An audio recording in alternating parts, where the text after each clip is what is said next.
laptop atau PC kalian lemot dan kalian bingung mau upgrade SSD atau RAM dulu. Nih, aku jelasin.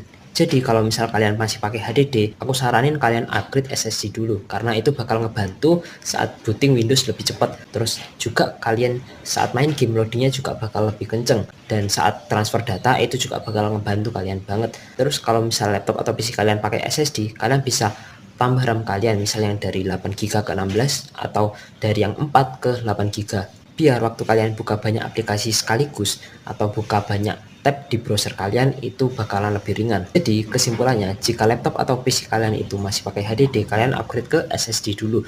Nah, kalau misal udah pakai SSD, kalian bisa upgrade RAM kalian. Nah, gimana? Setuju nggak? Tulis pendapat kalian di kolom komentar dan tag teman kalian yang laptopnya kayak kura-kura.